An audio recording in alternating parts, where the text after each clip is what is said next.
Hola, ¿qué tal? Dios les bendiga. Bienvenidos a este canal de la Iglesia Bautista Central de Ciudad Obregón.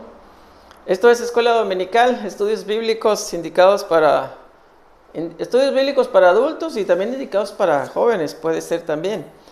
Muy bien, dice la palabra de Dios en Juan 8:32, y conoceréis la verdad, y la verdad os hará libres. Muy bien, aquí entonces estamos en el estudio número 1 de Marcos, número 1 del Evangelio de Marcos. Se titula El Evangelio de Jesucristo. Para el domingo 18 de septiembre de 2022. Muy bien, recuerde que cada domingo a las 10 de la mañana les tenemos nuevos estudios. No se los pierda. Es muy importante que usted conozca de la palabra de Dios. Bien, vamos a leer una porción de la palabra de Dios que nos servirá para este estudio. La base completa básica es Marcos 1 del 1 al 11. Vamos a atender ahorita, hermanos, ahí con sus Biblias ya, ¿verdad? Vamos a leer Marcos 1 del 1 al 8. Adelante. Principio del Evangelio de Jesucristo, Hijo de Dios. Como está escrito en Isaías el profeta: He aquí, yo envío mi mensajero delante de tu faz, el cual prepara tu camino delante de ti. Voz que clama en el desierto: preparad el camino del Señor, enderezad sus sendas. Bautizaba Juan en el desierto y predicaba el bautismo de arrepentimiento para perdón de pecados. Y salían a él toda la provincia de Judea y todos los de Jerusalén, y eran bautizados por él en el río Jordán, confesando sus pecados. Y Juan estaba vestido de pelo de camello, y tenía un cinto de cuero alrededor de sus lomos, y comía langostas y miel silvestre. Y predicaba diciendo: Viene tras mí el que es más poderoso que yo, a quien no soy digno de desatar encorvado la correa de su calzado. Yo a la verdad os he bautizado con agua, pero él os bautizará con el Espíritu Santo. Amén. Dios bendiga su palabra. Bien, vamos a orar para poner este tiempo en las manos de nuestro Dios. Oramos, hermanos. Bendito Dios, Padre Celestial, te damos muchas gracias por este tiempo que tú nos permites estar aquí, exponiendo tu palabra. Te pedimos que añadas bendición a ella y que sirva para la edificación de tu iglesia. Con el perdón de nuestros pecados, en el nombre de tu Hijo amado, nuestro Señor y Salvador Jesucristo. Amén. Bien, vamos a entrar a la introducción de este estudio, Marcos, ¿verdad? El estudio número 1 del Evangelio de Marcos. Y pues vamos a ver primeramente que este Evangelio es de los llamados sinópticos, ¿verdad? Junto con otros 3, que es Mateo y Lucas. Sinópticos, ¿por qué? Porque tienen mucho en común, ¿verdad? Podríamos decir, tienen mucho en común. Muy bien. La tradición, fíjese bien acerca de quién lo escribió. La tradición ha fijado el nombre de los escritores. En este caso, Marcos, ¿verdad? No quiere decir que ellos le hayan puesto, quien lo escribió, pues que se va a llamar Marcos, ¿no? Lo han aceptado, el título, ¿verdad? Evangelio de Marcos, lo han aceptado de esta manera. Nos queda la tarea de determinar, fíjese bien, quién era este Marcos entonces. ¿Quién era Marcos? Bueno, hay un consenso casi unánime, de identificarlo como Juan Marcos. Es decir, si vamos a la palabra de Dios, hay un Juan que le apodaban Marcos, o sea que Marcos a fin de cuentas es un apodo, ¿verdad? Hijo de María, dueña de la casa en Jerusalén donde se reunía la iglesia primitiva. Usted puede checarlo en Hechos 12. En Hechos 12:12. Se conoce también como primo de Bernabé y acompañante de este y del apóstol Pablo en el primer viaje misionero de Pablo. Pero los abandonó también, se habla de él, ¿verdad? De que los abandonó en el equipo en Perge, ¿verdad? Lo puede checar en Hechos 13:13. Muy bien. Respecto a la fecha, bueno, no se puede determinar una fecha exacta, ¿verdad?, de cuándo fue escrito este evangelio, pero según los estudios, bueno, fue entre el 55 y el 65 después de Cristo. Así es. Bien, vamos a entrar al análisis del texto bíblico. Se divide en 3 subtemas este estudio. Y el primero, aquí lo tenemos. Jesús, el cumplimiento de la profecía. Basado en Marcos 1, del 1 al 3, y aquí tenemos el versículo 1. Dice, principio del Evangelio de Jesucristo, Hijo de Dios. Así, tan concreto, ¿verdad? Tan cortito. Así dice el versículo 1. Bueno, este primer versículo sirve de título y resumen del contenido del Evangelio, fíjense bien, de Marcos. Realmente es el Evangelio de Jesucristo, ¿verdad? No dice que es el Evangelio de Marcos, no, dice del Evangelio de Jesucristo, ¿verdad? Evangelio se usaba en el mundo secular, fíjese bien, para referirse a un premio por haber traído buenas nuevas. Es decir, por eso a veces se le dice las buenas nuevas de Jesucristo, ¿verdad? Bueno, es el Evangelio. Y allá viene esto de buenas nuevas, ¿verdad? Un premio que se daba, dice aquí, ¿verdad? Un premio por haber traído buenas nuevas. Bueno, y así se le quedó. El sujeto del Evangelio es Jesucristo, por supuesto, ¿verdad? Ahora, Jesús, fíjese bien, viene del griego la palabra Jesús, pero equivale a Josué. Josué viene del hebreo, equivale a Josué. Bueno, quiere decir que a los Josué, usted les podrá decir Jesús, pues aquí dice que sí, ¿verdad? Según esto, es equivalente. Ahí a los Josué de la congregación, bueno, a lo mejor les puede decir Jesús, allá usted, ¿verdad? Ahora tenemos otra palabra, ¿verdad? Cristo es del griego, ¿verdad? Que equivale a Mesías. Mesías viene del hebreo. Muy bien. Y significa el ungido. Mesías significa el ungido. Muy bien. Ahora el versículo 2 y 3 dice, como está escrito en Isaías el profeta, he aquí yo envío mi mensajero delante de tu faz, el cual preparará tu camino delante de ti. Voz del que clama en el desierto, preparad el camino del Señor, enderezad sus sendas. Bueno, las buenas nuevas están arraigadas desde la antigüedad, el Antiguo Testamento, ¿verdad? Allá están muy profetizadas las buenas nuevas del Antiguo Testamento. Marcos informa a sus lectores que el Antiguo Testamento había predicho que el advenimiento del Mesías sería precedido por la venida de un precursor, ¿verdad? Primero habría de venir un precursor antes que ese Mesías. Bueno, citando a Malaquías 3:1, ahí lo puede checar usted, también en Isaías 43, Isaías 43, se identifica a este precursor como Juan el Bautista, ¿verdad? Por la indicación de que Juan predicaba en el desierto, como lo dice la Escritura, ¿verdad? Ahí donde le citaba estas citas bíblicas. Predicó en el desierto, y como lo vamos a ver en unos versículos aquí. Bueno,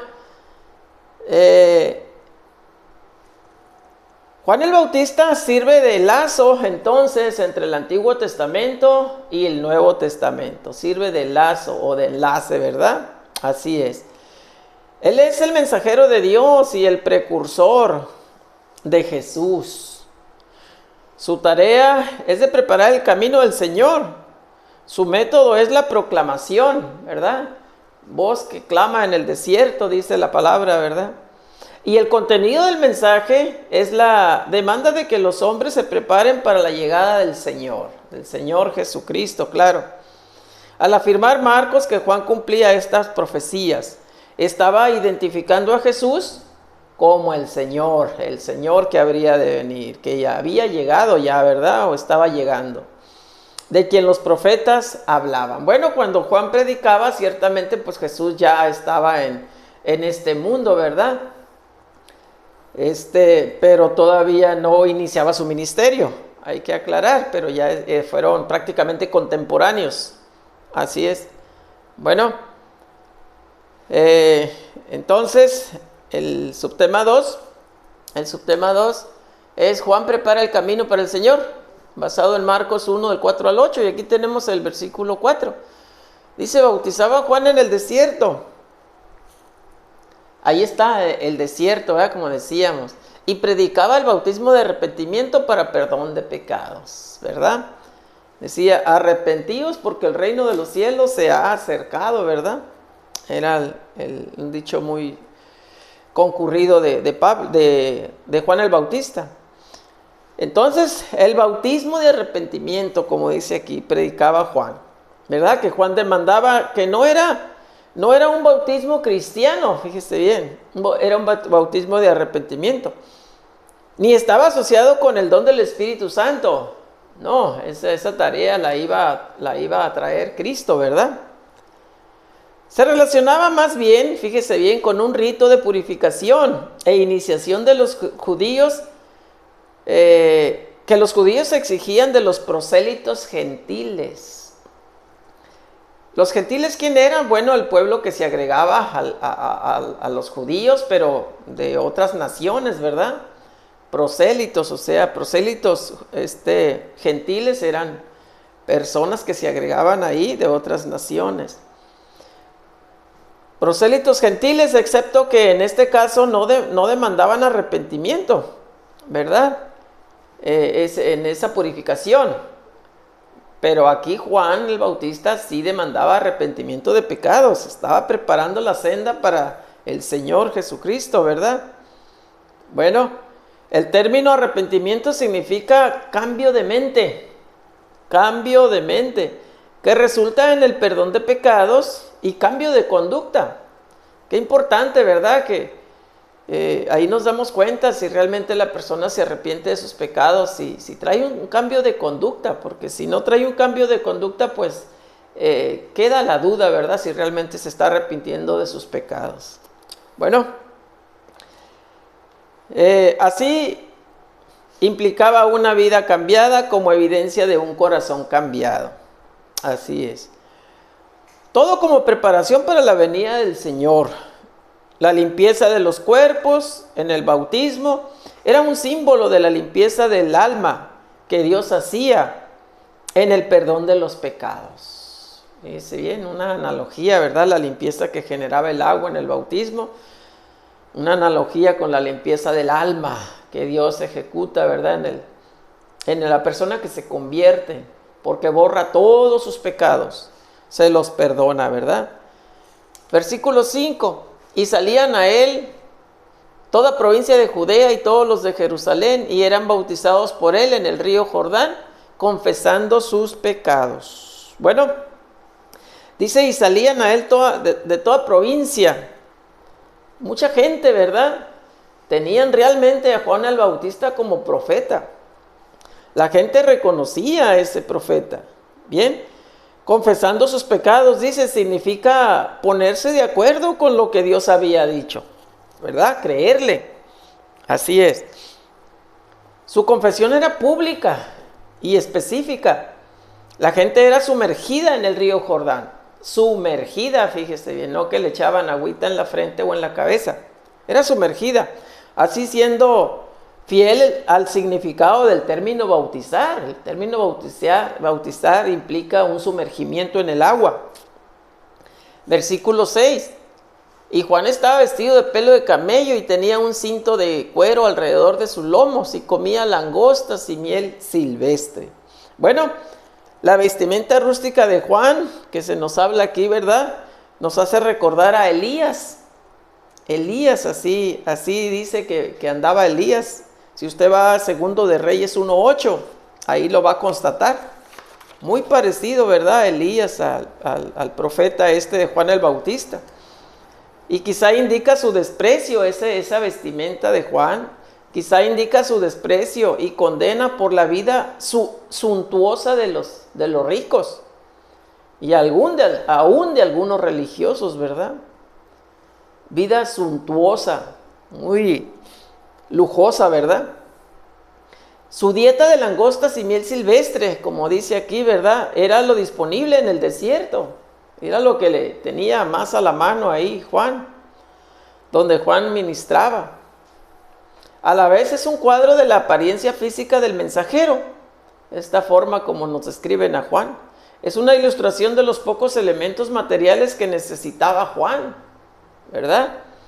Para cumplir su tarea de preparar el camino a nuestro Señor Jesucristo. Versículo 7 dice, y predicaba diciendo, viene tras mí el que es más poderoso que yo, a quien no soy digno de desatar encorvado la correa de su calzado. No soy digno, dice aquí este versículo. Juan sentía indignidad e impotencia frente al que anunciaba. Se consideraba muy pequeño, ¿verdad? Comparándose con aquel que anunciaba. Era hombre humilde y agudamente consciente de su pequeñez en persona y ministerio. Así es. No soy digno, dice, de desatar encorvado la correa de su calzado. En comparación con el que venía tras él, así es. El Señor para el cual él solemnemente estaba preparando el camino, ¿verdad? Juan nunca perdió la perspectiva de su ministerio. Siempre estuvo consciente, ¿verdad?, que él era muy pequeño comparado con Jesucristo. Él solamente había sido llamado a ser la persona clave en la preparación del camino para la llegada del Salvador.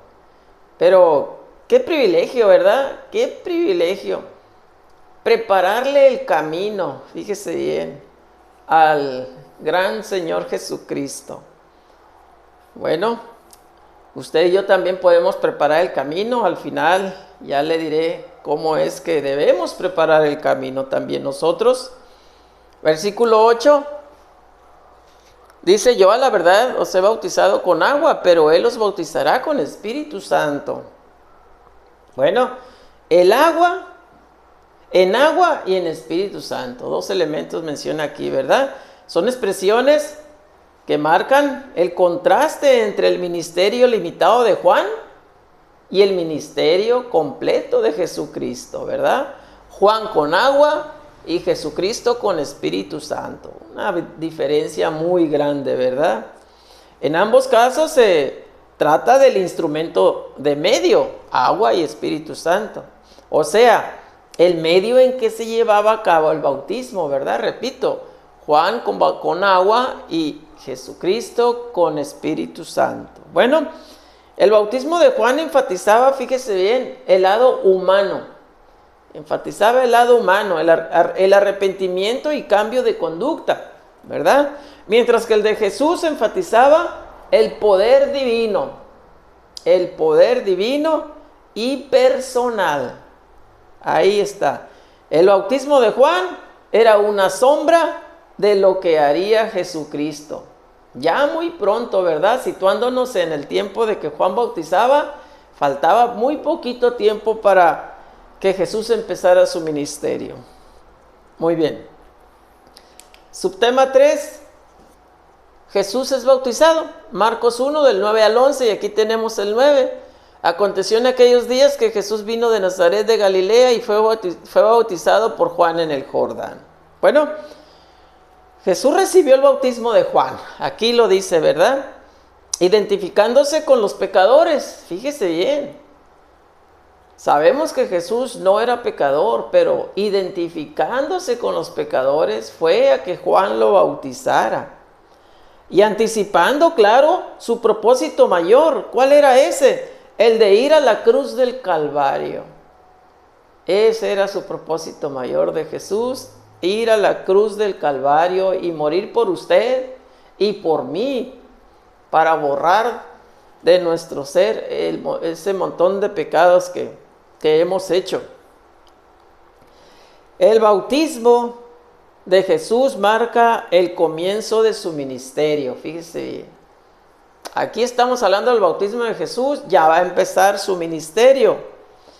Ya con 30 años de edad, fíjese bien, viajó de Nazaret, donde había sido criado, hasta el Jordán, probablemente cerca de Jericó, donde Juan estaba ministrando, estaba bautizando, ¿verdad? Bautizando para el arrepentimiento de pecados. ¿Por qué tenía que bautizarse Jesús? Bueno, ya más o menos hablamos de eso, ¿verdad? El propósito de Jesús en este acto no surgía de una conciencia de pecado. Ya lo dijimos, Jesús no era pecador. El único que no pecó, ¿verdad? Sino del deseo de cumplir toda justicia. Eso lo dice la palabra de Dios. Si usted va a Mateo 3:15, conviene que cumplamos toda justicia, le dice Jesús a Juan, cuando Juan decía, pero ¿por qué te voy a bautizar yo? No soy digno. Haga de cuenta que le decía, tú no eres pecador, yo soy mucho menor que tú. Bueno, conviene que cumplamos toda justicia. Mateo 3:15. Bueno, es decir, cumplir la voluntad de Dios. También en esta manera Jesús se identificaba con la humanidad, como ya habíamos dicho, ¿verdad? Con los pecadores. Y aprobaba el ministerio de Juan. Qué importante esto, ¿verdad? Por sí, ¿verdad? Con esto Jesús estaba aprobando que Juan era un profeta enviado de Dios, aprobando su ministerio de Juan. El bautismo, pues, no es el medio de la salvación, sino un acto que la simboliza. Ya en los estudios que hemos hecho o en los cultos, ¿verdad? Se nos dice mucho que el bautismo no salva, sino es un medio, como estamos diciendo aquí, ¿verdad? Un acto que simboliza la salvación. Así es. El nuevo nacimiento de la persona como hijo de Dios. Versículo 10.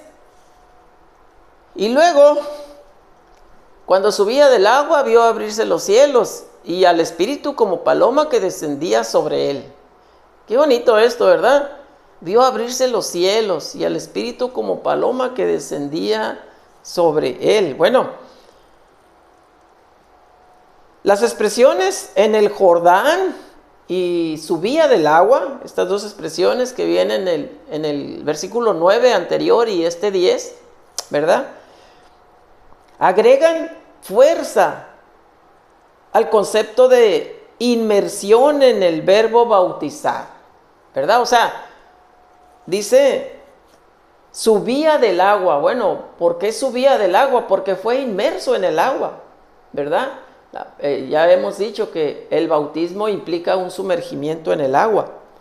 Los sacerdotes y reyes eran ungidos con aceite como agentes de Dios en el Antiguo Testamento. Ok, eran ungidos con aceite. Aquí Jesús fue ungido con el Espíritu Santo, ¿verdad? Que se manifestó en forma de paloma.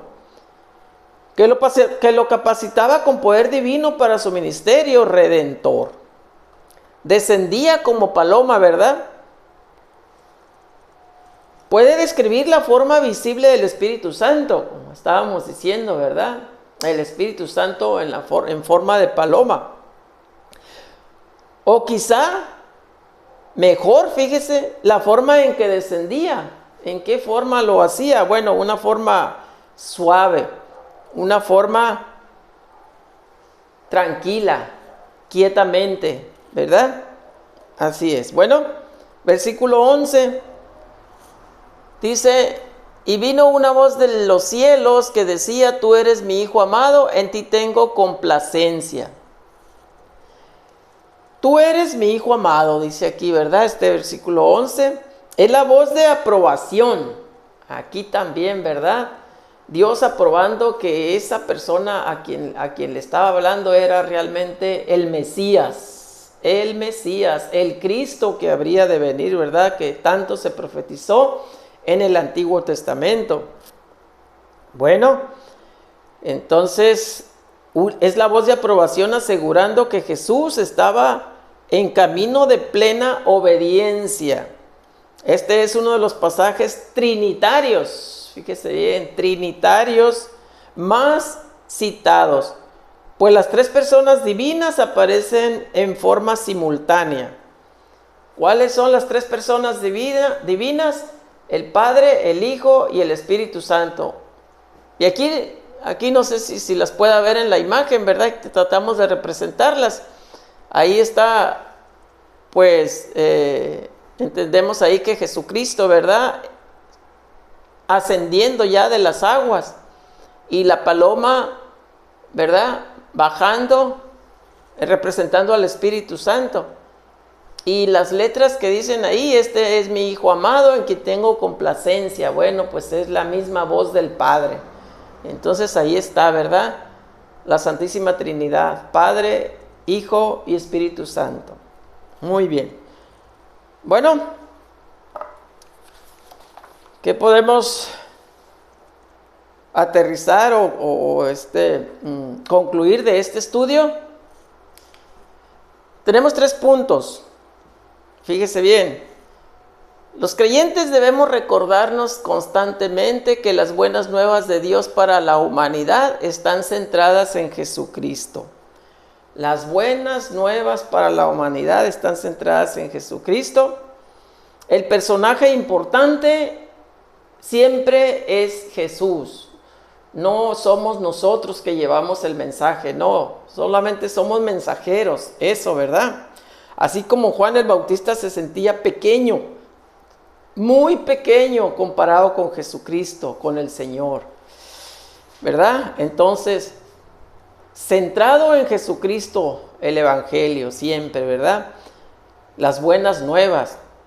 El personaje importante es Jesús, no el mensajero. Todos nuestros esfuerzos de evangelización deben exaltar a la persona de Jesucristo. Número 2. En un sentido, todo creyente es un precursor, cuya tarea es la de preparar el camino a cada persona para la venida del Salvador. ¿Se acuerda que le decía que nosotros también debemos preparar el camino? Es una encomienda, y aquí lo estamos diciendo, ¿verdad? En un sentido, todo creyente es un precursor cuya tarea es la de preparar el camino. ¿A quién? A cada persona que convivimos, que tenemos enfrente, que somos compañeros de trabajo, no sé, ¿verdad?